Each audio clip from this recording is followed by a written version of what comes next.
ಸೊನ್ನೆಯಿಂದ ವಿಶ್ವವನ್ನು ನಿರ್ಮಾಣ ಮಾಡ್ತಾರೆ. ಭೂಮಿ ಯೋಗ ಪಡಿಬೇಕಾದ್ರೆ ಯಾವ ಯೋಗಗಳು ಜಾತಕದಲ್ಲಿರಬೇಕು, ಅಲ್ಲಿ ಕೂತಿ ಅದನ್ನು ಅನುಭವಿಸುವ ಶಕ್ತಿ ಇರಲ್ಲ, ಕಳ್ಕೊಂಡಿರ್ತಾರೆ.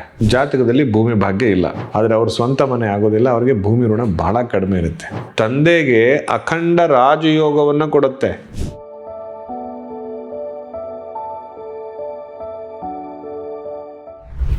ನಮಸ್ಕಾರ, ನಾನು ನಿಮ್ಮ ಪವನ್ ಶರ್ಮಾ. ಮೊದಲನೇದಾಗಿ ವಾಸ್ತುಪುರುಷ ಪ್ರತಿಯೊಬ್ಬ ಮನೆಯಲ್ಲೂ ವಾಸವನ್ನು ಮಾಡಿರ್ತಾನೆ. ಭೂಮಿ ಯೋಗ ಅಂತ ಹೇಳ್ತೀವಿ. ಯಾರಿಗೆ ಭೂಮಿ ಯೋಗ ಹೆಚ್ಚು ಪ್ರಾಪ್ತಿಯಾಗುವಂಥದ್ದು? ಭೂಮಿ ಯೋಗ ಪಡಿಬೇಕಾದ್ರೆ ಯಾವ ಯೋಗಗಳು ಜಾತಕದಲ್ಲಿರಬೇಕು, ಇದು ಬಹಳ ಮುಖ್ಯವಾಗಿರುವಂಥದ್ದು. ಯಾಕಂದರೆ ಆಸೆಗಳು ಜಾಸ್ತಿ ಮನುಷ್ಯನಿಗೆ. ಭೂಮಿ ಋಣ ಸಿಗಬೇಕಾದ್ರೆ ಬಹಳ ಕಷ್ಟ. ಹೆಣ್ಣು ಹೊನ್ನು ಮಣ್ಣು ಇದೆಲ್ಲ ಪ್ರಕೃತಿಯ ನಿಯಮ. ಇದೆಲ್ಲವೂ ಬರೋದು ಭೂಮಿಯಿಂದಾನೆ. ಜಾತಕದಲ್ಲಿ ಬಹಳ ಪ್ರಮುಖವಾಗಿರುವಂಥದ್ದು ಮಂಗಳ, ಕುಜ ಯಾವ ಸ್ಥಾನದಲ್ಲಿದ್ದಾನೆ, ಕುಜನ ಬಲದಿಂದ ಭೂಮಿಯ ಬಲ ಎಷ್ಟು ಪ್ರಮಾಣ ಇರುತ್ತೆ, ಅದನ್ನು ನಾವು ಪಡಿಬೋದಾ, ಅದು ನಮಗೆ ಒಲಿಯುತ್ತಾ, ಅಥವಾ ನಾವು ಅದ್ರ ಹಿಂದೆ ಹೋಗಬೇಕಾ, ಅದು ನಮಗದು ಸಾಧ್ಯವಾ ಅನ್ನೋದನ್ನು ನಾವು ಪರೀಕ್ಷೆ ಮಾಡ್ಬೋದು. ಯಾಕಂದರೆ ಕುಜ ಭೂಮಿಗೆ ಕಾರಕ. ಭೂಮಿಯ ಸ್ಥಾನವನ್ನು ನಾವು ಅಲಂಕರಿಸ್ತೀವಿ ಕುಜನಿಗೆ. ಯಾವಾಗ ಕುಜ ಸ್ಥಾನಬಲಹೀನನಾಗಿದ್ದರೆ, ಷಷ್ಠದಲ್ಲಿದ್ದರೆ, ಅಷ್ಟಮದಲ್ಲಿದ್ದರೆ, ವ್ಯಯಸ್ಥಾನದಲ್ಲಿದ್ದರೆ, ವ್ಯಯ ಅಂದರೆ 6, 8, 12ನೇ ಮನೆಯಲ್ಲಿ ಜನ್ಮಜಾತಕ ಬಹಳ ಮುಖ್ಯ. ಜನ್ಮರಾಮೋ ನಳಂದುಕಿ ತೃಣದುರ್ಯೋಧನಸ್ತತಃ ಚತ್ವಾಲಿ ಪಾಂಡವಶ್ಚೈವಂ ಷಷ್ಠಿಚೇ ಬಲಿಬಂಧನ. ಜನ್ಮದಲ್ಲಿ ಗುರು ಬಂದಾಗ ಶ್ರೀರಾಮಚಂದ್ರ ವನವಾಸಕ್ಕೆ ಹೋದರು. ಶಾಸ್ತ್ರ, ಇದು ಪದ್ಧತಿ. ಬಲಚಕ್ರವರ್ತಿ ನಾಶ, ಅದು ದುರ್ಯೋಧನ ವಧೆ ಆಯಿತು. ಒಂದೊಂದು ಗುರು ಒಂದೊಂದು ಬದಲಾವಣೆ ಅಂತಂತು. ಹಾಗೆ ಕುಜನೂ ಕೂಡ 8ನೇ ಮನೆ ಕುಜ ಏನು ಕೊಡ್ತಾನೆ, 6ನೇ ಮನೆ ಕುಜ ಯಾವ ಭೂಮಿಯನ್ನು ಕೊಡ್ತಾನೆ, 12ನೇ ಮನೆ ಕುಜ ವ್ಯಯ ಕುಜ ಏನು ಮಾಡ್ತಾನೆ, ಪೂರ್ವಾರ್ಜಿತ ಆಸ್ತಿ, ಪಿತ್ರಾರ್ಜಿತ ಆಸ್ತಿ ನಮಗದು ಬರುತ್ತಾ, ನಾವು ಅದು ಅನುಭವಿಸ್ತೀವ? ತುಂಬ ಜನಕ್ಕೆ 100 ಎಕರೆ ಇರುತ್ತೆ, ಅದನ್ನು ಅಲ್ಲಿ ಕೂತಿ ಅದನ್ನು ಅನುಭವಿಸೋ ಶಕ್ತಿ ಇರಲ್ಲ, ಕಳ್ಕೊಂಡಿರ್ತಾರೆ.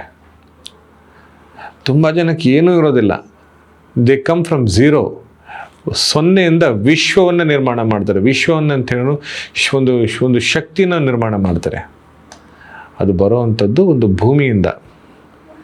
ಕೆಲವು ಭೂಮಿ ಪಡೆದಾಗ ಆ ಭೂಮಿಲಿ ಬರೋವಂಥ ಯಶಸ್ಸು ಆ ಮನುಷ್ಯನಿಗೆ ನಿಲಕಲಾರದ ನಕ್ಷತ್ರನಾಗ್ಬಿಡ್ತಾನೆ. ಅಷ್ಟು ಅದ್ಭುತವಾದಂಥ ಶಕ್ತಿ ಕೊಡುವಂಥ ಭೂಮಿಗಳಿದ್ದಾವೆ. ಅದು ಭೂಮಿ ಮಾತ್ರ ಭಾಳ ಮುಖ್ಯ. ಒಂದು ವೇಳೆ ನಿಮಗೆ ಜಾತಕದಲ್ಲಿ ಭೂಮಿ ಭಾಗ್ಯ ಇಲ್ಲ, ಭೂಮಿ ಪಡಿಬೇಕು, ದುಡ್ಡಿದೆ, ಯಾವುದು ಜಾಗ ನನ್ನ ಕೈಲಿ ತೊಗೊಳಕ್ಕಾಗಲ್ಲ, ಭೂಮಿನ ಕೊಂಡ್ಕೊಳ್ಬೇಕಂತ ಭಾಳ ಆಸೆ, ಬಟ್ ಕೆಲವ್ರಿಗೆ ಅದು ಯೋಗ ಇರಲ್ಲ. ಬ್ಯಾಂಕ್ ಬ್ಯಾಲೆನ್ಸ್ ಇರುತ್ತೆ, ಇನ್ವೆಸ್ಟ್ಮೆಂಟ್ ಮಾಡ್ತೀರಾ, ಬಿಸ್ನೆಸ್ಸು ಮಾಡ್ತೀರಾ. ತುಂಬ ಜನ ಆ ಥರ ಇದ್ದಾರೆ. ಬಾಡಿಗೆ ಮನೇಲಿ ಕೂಡ ಇದ್ದಾರೆ.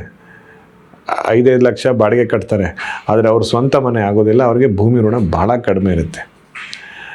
ಜಾತಕದಲ್ಲಿ ಯೋಗ ಇದ್ದರೆ ಮಾತ್ರ ಸಾಧ್ಯ. ಅವ್ರಿಗೆ ಆ ಯೋಗ ಇಲ್ಲ ಅಂದರೆ ಏನು ಮಾಡಬೇಕು? ಅವರ ಪತ್ನಿ, ಅವರ ಮಕ್ಕಳಲ್ಲಿ ಯಾರಿಗಾದ್ರೂ ಒಬ್ರಿಗೆ ಯೋಗ ಹುಟ್ಟುತ್ತೆ. ಯಾಕಂದರೆ ಒಂದು ಮನೆ ಕುಟುಂಬ ಅಂದಮೇಲೆ 4 ಪಿಲ್ಲರ್ ಇದ್ದಾಗೆ. 4 ಪಿಲ್ಲರಲ್ಲಿ ಒಂದು ಲೋಪದೋಷ ಇದ್ದರೆ ಇನ್ನೊಂದು ಯೋಗದಲ್ಲೇ ಹುಟ್ಟಿರುತ್ತೆ ಮಕ್ಕಳು. ಅದು ಹೆಂಡತಿ ಇರ್ಬೋದು ಅಥವಾ ಮಕ್ಕಳಿರ್ಬೋದು. ತುಂಬ ಜನಕ್ಕೆ ಉದಾಹರಣೆ ಹೇಳ್ತೀನಿ.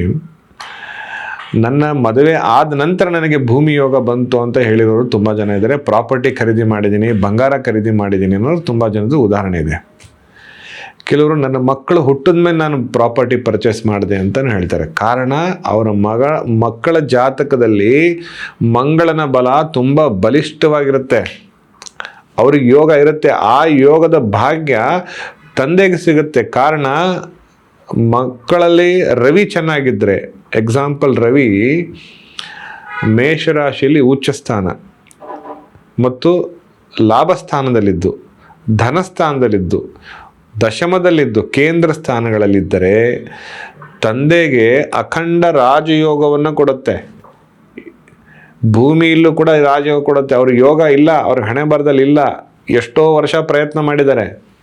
ಮಕ್ಕಳಾದ್ಮೇಲೆ ಯೋಗ ಬಂದಿದೆ. ಅವಾಗ ಅಂತಾರೆ ನನ್ನ ಮಗನಿಂದ ನನಗೆ ಒಳ್ಳೇದಾಯಿತು, ನನ್ನ ಮಗ ಹುಟ್ಟಿದ ಮೇಲೆ ನಾನು ಇವತ್ತು 10 ವರ್ಷ 15 ವರ್ಷ ತುಂಬ ಸ್ಟ್ರಗಲ್ ಪಟ್ಟೆ, ಇನ್ಮೇಲೆ ನನ್ನ ಜೀವನ ಚೆನ್ನಾಗಾಗುತ್ತೆ ಅನ್ನೋ ಒಂದು ಕಾನ್ಫಿಡೆನ್ಸ್ ಬರುತ್ತೆ. ಕಾರಣ ಯೋಗಗಳು ನಮಗಿಲ್ಲ ಅಂದರೂ ಕೂಡ ನಾವು ಇನ್ನೊಬ್ಬರಲ್ಲಿ ಅದನ್ನು ಕಂಡುಕೊಳ್ಬೇಕು.